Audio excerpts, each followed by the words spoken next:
তারাবি আসছে না সামনে, আমরা কত পড়বো? 20। আর কিছু যুবক আছে তারা 8।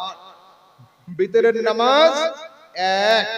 আচ্ছা বলুন তো, যদি কিয়ামতের দিনে আল্লাহ বলেন যে 8 রাকাত ঠিক ছিল, আমি ওদের তরফেই যাচ্ছি, যদি কিয়ামতের দিনে আল্লাহ বলেন যে 8 রাকাত তারাবি ঠিক ছিল, আমরা কি করব?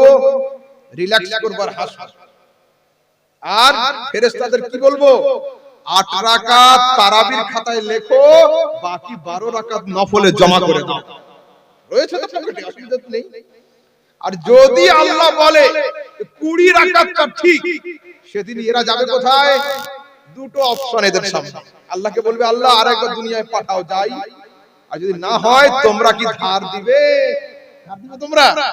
হ্যাঁ, ওখানে ধার বাকিও হয় না, আর দুনিয়াতে সেকেন্ড টাইম আসাও যায় না। সেই জন্য কিয়ামতে যাওয়ার আগে ভালো করে প্রস্তুত হয়ে যাওয়া একান্ত দরকার। পরীক্ষার হলে যাওয়ার আগে ছাত্র যত পারে প্রিপারেশন নিক, কেউ মানা করবে না। কিন্তু রেজাল্ট আউট হওয়ার পরে যত কান্না করুক, ফয়েকাল ল কিন্তু পাশে পরিবর্তন হবে না। ফয়েকাল লই থাকবে, ওটা পাস হবে না।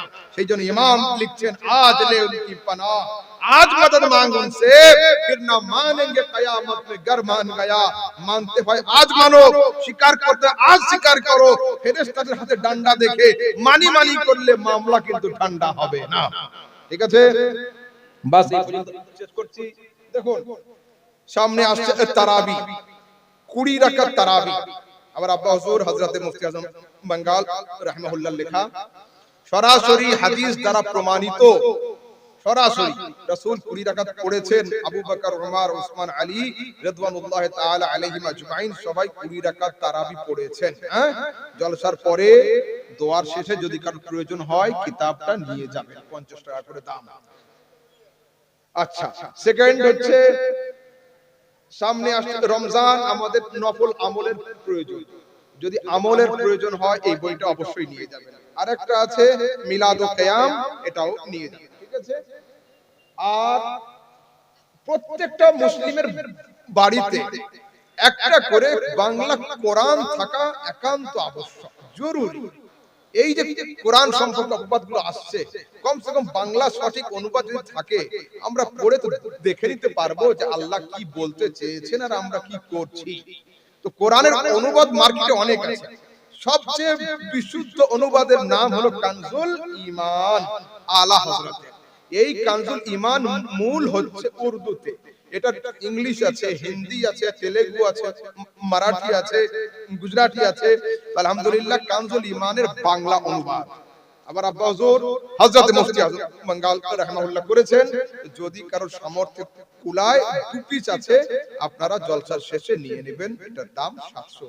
হ্যাঁ দেখুন, তারপরে আসুন, এই যে আমাদের সমাজে দান খায়রাত হয় না, হ্যাঁ, তো দান আমরা কিভাবে করি? 2 রকমের। কিছু টাকা পয়সা আমরা দিই জীবিত লোকের তরফ থেকে, যে আব্বু আম্মু অসুস্থ আছেন, একটু দোয়া করবেন।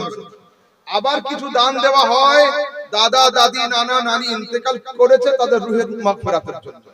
এরা ইউটিউব আর ফেসবুক থেকে শিখে গিয়েছে মরা গরু যেমন ঘাস খায় না, তো ঠিক তেমন মরা লোকের নামে আর দান খয়রাত করার দরকার হয় না।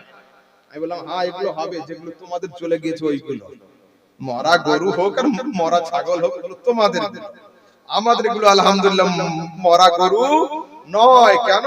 কবরস্থানে আমরা যখন যাই কি বলি? আসসালামু আলাইকুম ইয়া আহলাল কুবুর। যদি আমাদের কবর ডাকাগুলো মরা গরু হতো, এই দোয়া আমরা পাঠ করতাম না। রাস্তায় যখন চলি গাড়িতে, দেখবেন অনেক সময় অ্যাক্সিডেন্ট হয়, গরু মরে পড়ে থাকে না, থাকে তো? তো আমরা কি কোন সময় গাড়ি থামিয়ে গাড়ি থেকে নেমে বলেছি আসসালামু আলাইকুম ইয়া মরা গরু? বলেছে কি? কেন? মরা গরু মরা গরুই হয়। আসুন, এই আহলে হাদিস সম্প্রদায়ের মধ্যে যারা এডুকেটেড, তাদের ভাষা জ্ঞান একটু ভালো। কি বলে? মরে গেলে তাদের দাবি হলো এই, চাকরি শেষ হয়ে গেলে বেতন বন্ধ হয়ে যায়, মরে গেলে সব শেষ হয়ে যায়, আর কিছু যায় না, লাগে না। বললাম হলো আর না হলো, চাকরি শেষ হয়ে গেলে বেতন বন্ধ হয়ে যায়, এটা তোমাদের জানা আছে, আর পেনশন চালু হয়ে যায়, এটা সুন্নিদের জানা আছে। কি পেনশন হয় না? হয় না?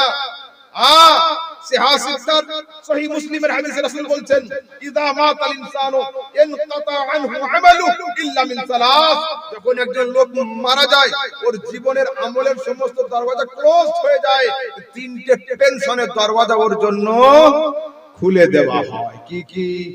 সাদাকাতুন জারিয়া, স্থায়ী সাদকা, মসজিদ নির্মাণ করা, মাদ্রাসা নির্মাণ করা, কুয়ো খনন করে দেওয়া, ইতিমখানা তৈরি করে দেওয়া, এই সমস্ত কাজ করে যায়, লোকটা কবরে শুয়ে শুয়ে সওয়াব পেতে থাকবে। ওয়ালাদুন সালিহ ইয়াদউ লাহু, যদি নেক আওলাদ রেখে যায়, ছেলে মেয়ে আমিন আমিন করবে, আব্বু আম্মু কবরে শুয়ে শুয়ে সওয়াব পেতে থাকবে। তারপরে ইলমুন ইয়ানতাফিউ বিহি, লোকটা যদি জ্ঞান বিজ্ঞান রেখে যায়, বই লিখে যায়, কিতাব লিখে যায়, এইখানে আমরা বই পড়ে আলেম হব, লেখক কবরে শুয়ে শুয়ে সওয়াব পেতে থাকবে।